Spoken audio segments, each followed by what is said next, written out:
रंग बरस से दुरत तोर सारा काय कच का चले ले हटा खजुआ तो साला इलर चिलर है जब खेत में सारा का इनका फेंक देता हम आन पे चले हटा दूर हटा दूर ये पर सारा हक देता कुल कहीं रंग बरस से भीगे चुनर में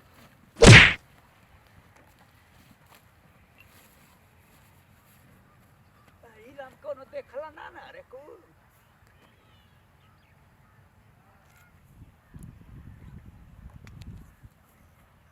पूरा सारा कहीं ये गिरा दूर हटा हटा दूर साला रंग में भांग मिला देना कुल हमारे वो लड़का तो साला का इनका दिन रात साला का इनका मरत जाके खेला था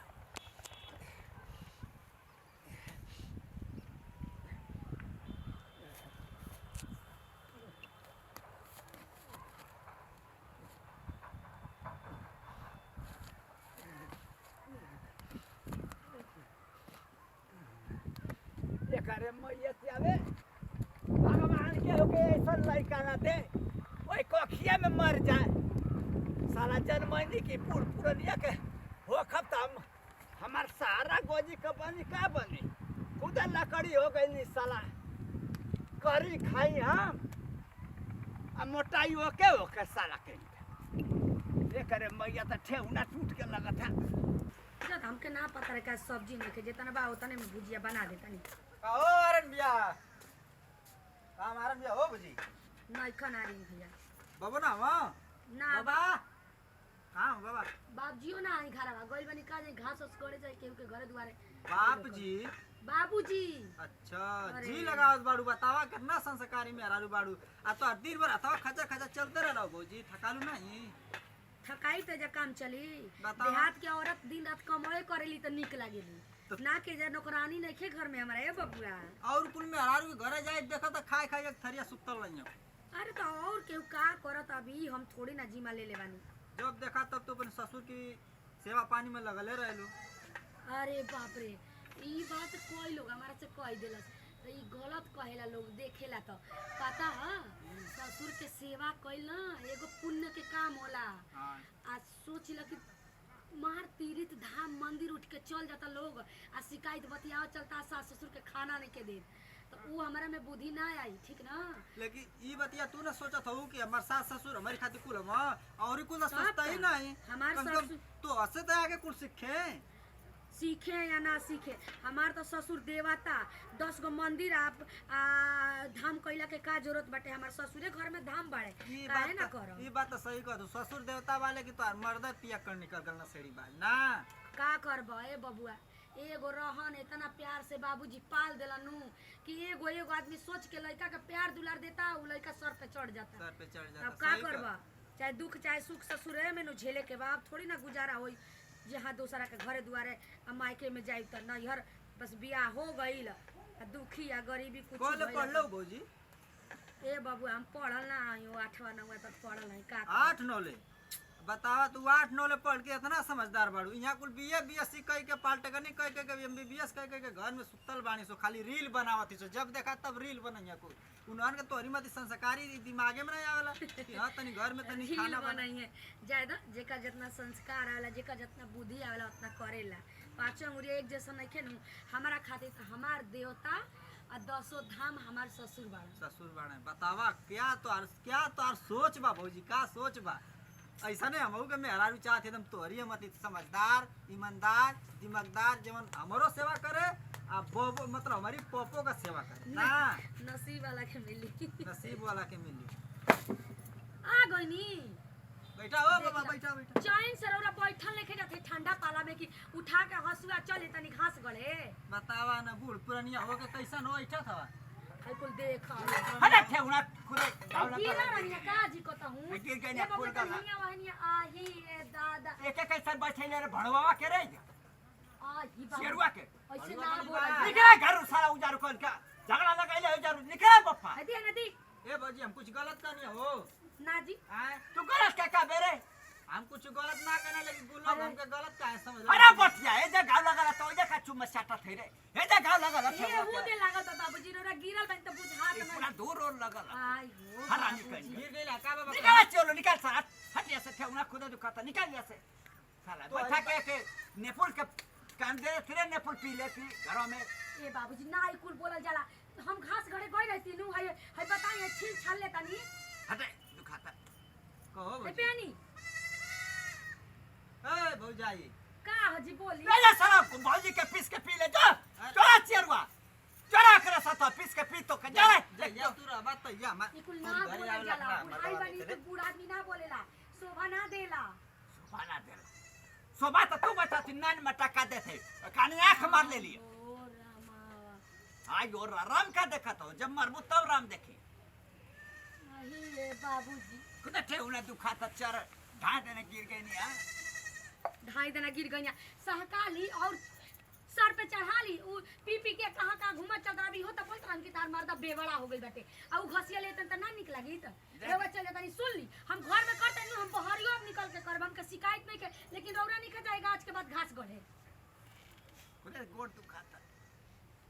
गोड़ दुखाता पानी ले आई आय आय आय आय आय आई ओ रामा हट बच्चू हाँ, तने ने कर बाबूजी, फिर छील गई बाटे। नसिया के तने कर अब डांटी हमरा के तो बोल धीरे धीरे उठाता है इसे धीरे धीरे से उठा है धीरे से रे मार खाओ किया दे सके दाएं बाएं ना जानी रे बटिया अरे मत फैंसा बलाऊ अरे पूरा उठेला रे अरे अरे मार खाओ किया ना ना ना आता क्या था आता आता आता आता तो दियोरी ने तना टया पर ठेवना चढ़ा दला बोल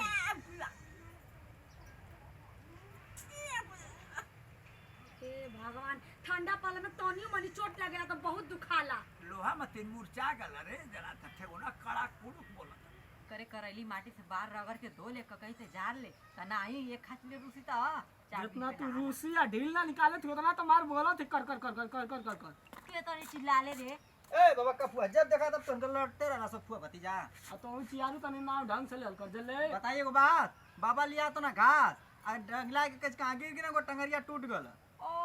यो पापा सही टूट गल गोड़वा टूट गल अरे बाप रे बाप का करबो वो तो रात दिन चलत हम तो गोड़ ना टूटी उनकी घर हरदियो ना आगे तनी गोड़ में पीस उस के रखे हैं हरदी और अतल के जा सो रख 10 बेचारी के हथा गोड़ा पर हां त का करबा शैतान नियर त चले ना डहरी रास्ता पे टंगरिए टूटी उनका जा सो जल्दी जा सो अरे बाप रे बाप का करबी रे पुआ पुरानिया हो गल ना कर के तनी घरे बैठ के आराम करी रात दिन चली चल हरदिया ले लेनी हरदी की काट हरदी रह जा चल चल दिखेगा वाह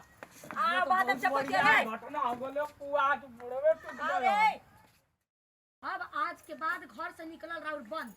सब हम देखब हम घास लेब हम करब सब अब बैठ के खाए के उमर बा हाँ खाए के बता तू कल का दिन ना काम करी तू में ना मारा गाँव मतीन पतो यन मती ए क्या बाबूजी। नाप करिया त खइया का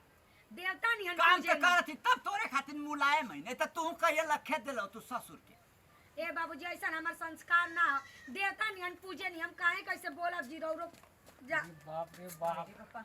कैसी कोइन कर गोड़वा टूट गल हो भौजी कहां टूट दे दे पुआ हल्दिया दे दे लाओ भोजिला कुछ के रखा कहां गोड़वा टूटल हो बड़ो हट तो थे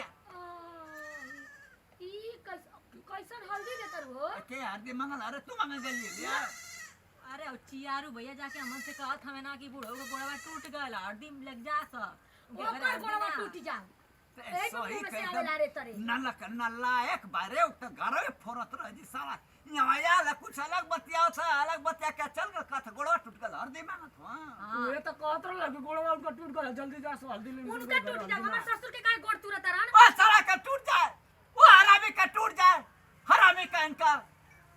अब बताओ भाई हल्दी आयो ना सब ले जाओ हरदी के भगवान ना करे कि हमारा भगवान के गोड़ टूटे बाकी तो भौजी अगर बुढ़ऊ के उसमें गजब सेवा करत माने के पड़ी तो ई तो पूरा गांव में चर्चा भला कि बुढ़ऊ का पोतोया उनकर बड़ा सेवा करत ही रोज गोड़ दबावत ही तेल लगा लगा के कड़ू कर ए मुस्कान हम तो के ये बता जानत है सालो हमसे गुल्ली ऐसे डंडा तो खेल कौनो बीमारी ना पकड़त था जानते ना हम लोग चलो आ गए शाम को चलियो शाम का चलियो भैया दारू पी के फिर कहीं गिर जाइए जा आ गया हां बाबूजी दारू ना पिए गुल्ली डंडा खेल रहे हाँ। कोई जगह लोग पता नहीं एकदम बंद बहुत पदावा ओए में हगावा पदावा हगावा पदैबे करबा हगाबे करबा बतैबे ना किले अरे यार बतैबे ना कैला हो। अरे तू नहीं ने बन आ गेला सार पदा के हगा के आयो मायो तो जो अरे बस जबे तक खत्म सूर्य जला पेट लेवा सार दैत मती आय सार कान के गोल के उठ हरदिया दे जा परेशान ला ला हरदिया ले जा हट हरदी नाले भाई पकड़ मुझे ना तू बहनी पकड़ अरे बाबूजी ले ला ले जा भैया अब ले ला जा अब लिया दे फिर में तू खाया खाया के लेके ले ला सुदे लेके घर राडा नहीं जा चल तोरे बाबूजी को गोड़वा टूट गल भर गांव हुल्ला भला रहता हरदी लेके ले जा के घर गोड़ा टूट गेलो चेयर वाला का दला रे एक बात सुनी बाबूजी चुप रही हमके बोले दी एक बात सुनी एकदम दिमाग ना हा दिमाग है कि ना का हो गेलो खाली पी लेता नहीं सोने घूमता नहीं बाप जितना दुलार दिलन प्यार दिलन उतना बदनामी करावता नहीं अलग अब बाप घास गड़े जाए बाप सब करे घर के चलो वाला जा हट हरदी ना चाहिए चलो बच्चा ठीक है बाबा ज्यादा हम बेकार जाना तो ला चल चल बेकार ना है बहनी तो तब ला ला का था बेकार हो तो ना तब मौका पर हरदी दिया बाकी तो बाबू के समझावा छिए के गांव भर हुल्ला कैले बाबा पूरा गांव हल्दी लेके दौड़े लगी तो तू हल्दी से तो बाकी मर्जी बा होता था गांव भर हुल्ला कहते तो हर गोड़ टूट गल बा रे भैया चलो बुआ बाबूजी औरी तो सही है चियोरो के बड़ा का डाउला करो बार देश भर का हरदी एकदम मिल जी दुकान खोल दे के बाप रे हरदी लालची कहीं के तहर बुद्धि कब बनाई हमरे ऐसन में हरा रुपया हमरे ऐसन हमर माई बाबू संस्कार देले बते हम टिकल बन ए तो हमार कौन गलती है हमार चिल्ला तू तो घास लेके आ तो चले का सहुर इनका नागिर के टूट गेल इनका गोड़ था हम गलती थे हम ही तो सियाई हमारी गोड़ से चल थम तो जिंदगी भर बापे करिहन तार हाथ गोड़ ना चली तो चलो जिंदा हो तो करबे ना करिए जब हमार लइका तब करो आई हो बाबा बचर बचर खाली सुना तू बाबूजी तोहार पैर तू रास्ता धके जात हो गिर गेला चाहे लड़ गेला तो में हमार कौन गलती है तोहार ना गलती है तोके देख के न चले की चाहिए देखी और हाथ जोड़ा तानी गोड़े गिरा तानी अब बाबूजी के सुख दे दी कौन उम्र में ई सुख करी हन ऐसे बढ़िया तो मुस्काना में झिंगाना भैया लोग ठीक रहला सुनला चाहे झूठ चाहे सही बेचारू हरदी तो लेके बताई इनको शरम आवे के आई चाहिए पपिया कहता कि चलने का ढंग ना। सब राउर प्यार दुलार है सब राउर बाबूजी हमके पता चली तब ना हम हरदी लेके आलती हम तो घीवो लेके आलती लेकिन हमके पते ना चला हम तो इलिए तब पता तोहर माई कहाँ घीव देत हई कहाँ तोर राजी बाबा घीव देत हवा कहाँ तोर बाप घीव बैठे ले कहाँ तोर माई दही बैठे ले घीव निकाला तवा कहो सार का बाबूजी एक